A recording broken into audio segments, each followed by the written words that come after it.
ശിരൂർ ദൌത്യം നിർണായക ദിനത്തിലാണ് ഇന്നുള്ളത്. മനുഷ്യ സമാനമായ അസ്ഥി ലഭിച്ച സ്ഥലം കേന്ദ്രീകരിച്ചായിരിക്കും ഇന്നത്തെ തെരച്ചിൽ നടക്കുക. ദൃശ്യങ്ങൾ ഉൾപ്പെടെ ആദ്യം പുറം ലോകത്തേക്ക് എത്തിച്ചത് ന്യൂസ് 18 ആണ്. ദൌത്യം ഏകോപിപ്പിക്കാനായി retired major general doctor Indrabalan ശിരൂരിലെത്തി. തെരച്ചിലിന്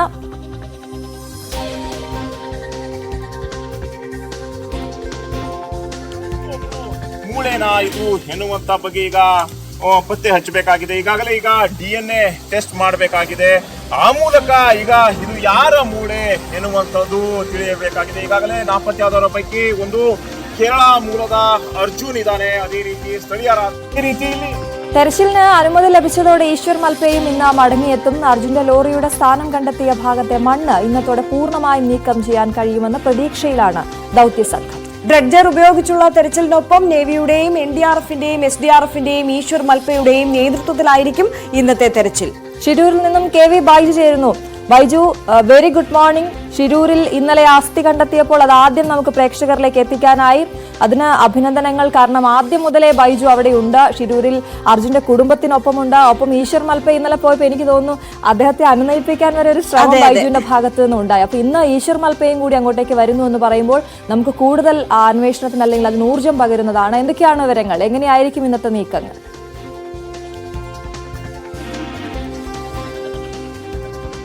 തീർച്ചയായും അശ്വതി, ആര്യ, ഗുഡ് മോർണിംഗ്. എന്തായാലും ഇന്ന് ശിരൂർ ദൌത്യം അതിന്റെ നിർണായക ഘട്ടത്തിലേക്ക് കടക്കുന്നു എന്ന് വേണം പറയാൻ.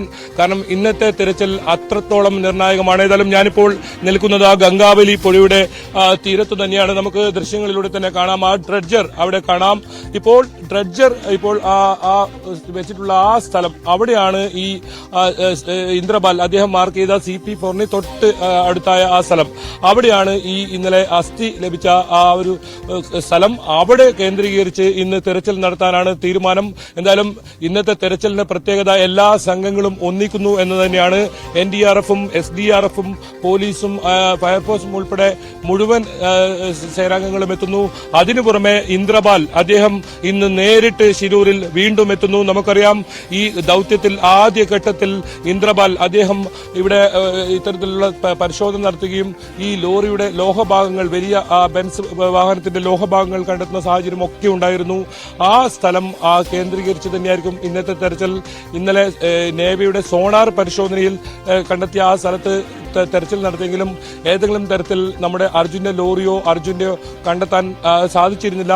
ഏറ്റവും ഒടുവിലായി വൈകിട്ട് നടത്തിയ ഡ്രഡ്ജർ ഉപയോഗിച്ച് ദൃശ്യങ്ങൾ കാണുന്ന ആ ഡ്രഡ്ജർ ഉപയോഗിച്ച് വൈകിട്ട് നടത്തിയ തെരച്ചിലാണ് ഇത്തരത്തിൽ നിർണായകമായ ഒരു സൂചനകൾ ലഭിക്കുന്നതും വിവരങ്ങൾ ലഭിക്കുന്നതും ഈ അസ്ഥി ലഭിക്കുന്നതും. എന്തായാലും DNA പരിശോധന ഫലം അതും വളരെ നിർണായകമാണ്. അത് ഇന്ന് വൈകിട്ടോടോ അല്ലെങ്കിൽ നാളെ രാവിലെയോടോ കൂടി ലഭിക്കുമെന്നാണ് നമുക്ക് ലഭിക്കുന്ന വിവരം. എന്തായാലും അതിനായുള്ള കാത്തിരിപ്പാണ്. അത് ഇനി നമ്മുടെ പ്രിയപ്പെട്ട അർജുൻ്റെതാണോ അതല്ല രണ്ടുപേർ കൂടി കന്നഡികരായ രണ്ടുപേർ കൂടി കാണാതായിട്ടുണ്ട്. അവർക്കും കൂടി വേണ്ടിയുള്ള തെരച്ചിലാണിത്. ലോകേഷും ജഗന്നാഥും ഇനി അവരുടേതാണോ അതാണ് അറിയേണ്ടത്. എന്തായാലും ആ ലോറി ഉണ്ട്, ആ ലോറിയുടെ സാന്നിധ്യം ഉണ്ട് എന്ന് പറയുന്ന സ്ഥലത്തിന് സമീപമായാണ് ഇത്തരത്തിൽ ഈ അസ്ഥി ലഭിച്ചത് എന്നത് അർജുൻ്റെതാകാമെന്ന ഒരു സൂചനയിലേക്ക് കാര്യങ്ങൾ വരുന്നു.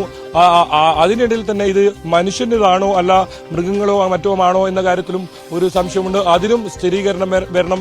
ഏതായാലും ഇതൊക്കെ വലിയ നിർണായകമാണ്. ശിരൂർ ദൌത്യം അതിന്റെ അവസാനഘട്ട ദൌത്യം അത്രത്തോളം നിർണായകമായ ഘട്ടത്തിലേക്ക് പോവുകയാണ്. ഇന്നത്തെ തെരച്ചിൽ അതിനിർണായകമെന്ന് പറയേണ്ടി വരും. കാരണം ആ രീതിയിലുള്ള തെരച്ചിലായിരിക്കും. വളരെ സൂക്ഷ്മതയോടുകൂടി വേണം ഇനി ഇത്തരത്തിൽ തെരച്ചിൽ നടത്താൻ. കാരണം അവിടെ വലിയ തോതിലുള്ള മണ്ണും ചെളിയും ഒക്കെ ഉണ്ട്.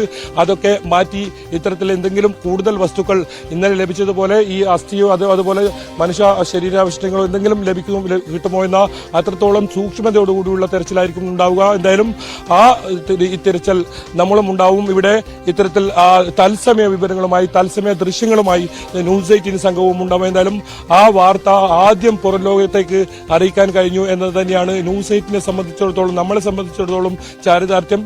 കൃത്യമായ വിവരങ്ങൾ അത്തരത്തിൽ പ്രേക്ഷകർക്ക് എത്തിക്കാൻ ആദ്യഘട്ടത്തിലെ ആ ദൌത്യത്തിൽ ലോറിയുടെ സാന്നിധ്യം കണ്ടെത്തിയെന്ന വിവരം അത് ന്യൂസ് 18 കൃത്യമായി ഈ ഇന്ദ്രപാൽ അദ്ദേഹം അടയാളപ്പെടുത്തിയ CP4 എന്ന സ്ഥലത്ത് ലോറിയുടെ ലോഹഭാഗങ്ങൾ കണ്ടെത്തിയെന്ന് പറയുന്ന ആ സ്ഥലം അത് കൃത്യമായി ന്യൂസ് 18 നൽകാൻ സാധിച്ചു. അതിന് തൊട്ടു പിന്നാലെ വളരെ നിർണായകമായ ആ വിവരം, അസ്ഥി കിട്ടിയെന്ന വിവരം ഇന്നലെ രാത്രി 7:45 ന്യൂസ് 18 ആ വാർത്ത അറിയുന്നതും 8 മണിയോടുകൂടി തന്നെ ദൃശ്യങ്ങൾ ഉൾപ്പെടെ ആ അസ്ഥിയുടെ ദൃശ്യങ്ങൾ ഉൾപ്പെടെ DNA പരിശോധന ഫലത്തിൽ കൊണ്ടുപോകുന്നതിന് മുമ്പ് ആ അസ്ഥിയുടെ ദൃശ്യങ്ങൾ ഉൾപ്പെടെ ന്യൂസ് 18 പുറത്തുവിടുന്നു. ഏതായാലും 3 പേരുടെയും DNA പരിശോധനാ ഫലം, ഈ മരണപ്പെട്ട് കാണാതായ 3 പേരുടെയും ബന്ധുക്കളുടെ DNA പരിശോധനാ ഫലം നേരത്തെ തന്നെ ഇവിടെ ശേഖരിച്ചിട്ടുണ്ട്. ഇനി ആ DNA ആരുടേതാണെന്ന് ആ ഫലം അത് ഒത്തുനോക്കേണ്ടിയിരിക്കുന്നു.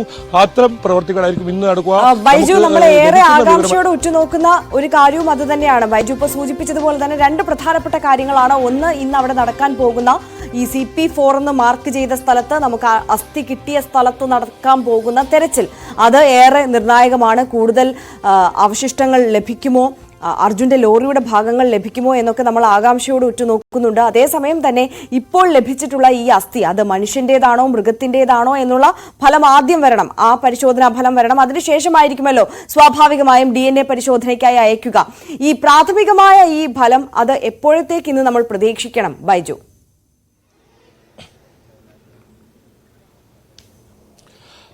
ഇന്ന് വൈകിട്ടോടുകൂടിയോ അതല്ല നാളെയോടുകൂടിയോ ലഭിക്കുമെന്നാണ് നമുക്ക് ലഭിക്കുന്ന വിവരം. ഈ കാര്യത്തിൽ ആര്യ, നമ്മൾ വിദഗ്ധരായ ഡോക്ടർമാരോട് ഈ ദൃശ്യം നൽകി നമ്മൾ ഈ കാര്യം അന്വേഷിച്ചിരുന്നു. പക്ഷേ അവർ പറയുന്നത് ഇത് ഏതെങ്കിലും തരത്തിൽ ദൃശ്യം നോക്കി നമുക്ക് മനുഷ്യന്റേതാണോ അല്ലെങ്കിൽ മൃഗത്തിന്റേതാണോ എന്ന് നമുക്ക് കണ്ടെത്താൻ ഒരിക്കലും സാധിക്കില്ല. അത് DNA പരിശോധന നടത്തി മാത്രമേ സ്ഥിരീകരിക്കാൻ പറ്റൂ.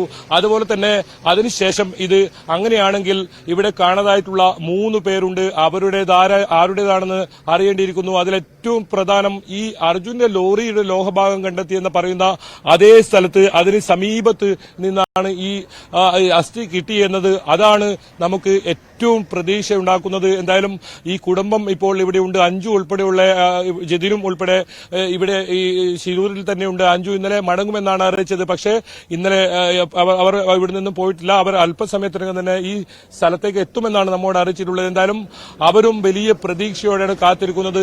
ഈ വാർത്ത ന്യൂസ് 18 ആദ്യം ബ്രേക്ക് ചെയ്തപ്പോൾ അവരും അത് വലിയ പ്രതീക്ഷയോടെ കാത്തിരുന്നു. എന്തായാലും ഇന്നത്തെ തിരച്ചിൽ അതിനിർണായകമെന്ന് പറയേണ്ടി വരും.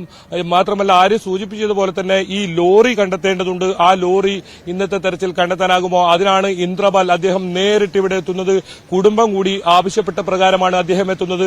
നമുക്കറിയാം, ആദ്യഘട്ടത്തിലൊക്കെ വലിയ ഈ തെരച്ചിലിന് നേതൃത്വം നൽകിയും വലിയ സംഭാവന ചെയ്തതും ഒരാളാണ് ഇന്ദ്രപാൽ. അദ്ദേഹമാണ് റഡാർ പരിശോധനയിലൂടെ ഇത്തരത്തിൽ ലോറി ആ വലിയ ലോഹഭാഗം കണ്ടെത്തുകയും അവിടെ മാർക്ക് ചെയ്യുകയും ചെയ്തത്. ആ പ്രദേശത്ത് അദ്ദേഹത്തെ കഴിഞ്ഞ ദിവസം ബന്ധപ്പെട്ടപ്പോൾ അദ്ദേഹം ഇന്ന് അങ്ങോട്ടേക്ക് എത്തുന്നു. അദ്ദേഹവും പ്രതീക്ഷയാണ് പ്രകടിപ്പിച്ചത്. ഈ ഡ്രഡ്ജർ ഉപയോഗിച്ചുള്ള തെരച്ചിലിൽ അത് ഗുണം ചെയ്യും എന്ന രീതിയിലായിരുന്നു അദ്ദേഹത്തിന്റെയും പ്രതികരണം. ഒപ്പം മൽപ്പെ ഇന്നലെ ഒന്ന് പിണങ്ങിപ്പോയിരുന്നല്ലോ അവിടെ നിന്ന്. മൽപ്പയ്ക്ക് അത് വളരെ ഗൗരവമായി എടുക്കേണ്ട ഒരു വിഷയമല്ലേ? മൽപ്പയെ അനുനയിപ്പിക്കാനുള്ള ശ്രമം നടത്തില്ല എന്ന് പിന്നീട് MLA വന്ന് പറയുന്നു. യാതൊരു സുരക്ഷയും ഇല്ലാതെയാണ് മൽപ്പെ സ്വന്തം നിലയിൽ ഇറങ്ങുന്നത് തെരച്ചിലിന്. അത് നടത്താനാകില്ല എന്ന രീതിയിലായിരുന്നു അവിടെ നിന്നുള്ള ജില്ലാ ഭരണകൂടത്തിന്റെ ഒക്കെ പ്രതികരണം. ഇന്നിപ്പോൾ മൽപ്പെ എത്തുന്നു എന്ന് നമ്മളെയും അറിയിച്ചിട്ടുണ്ടല്ലോ. എന്തൊക്കെയാണ് അത് സംബന്ധിച്ച വിവരങ്ങൾ?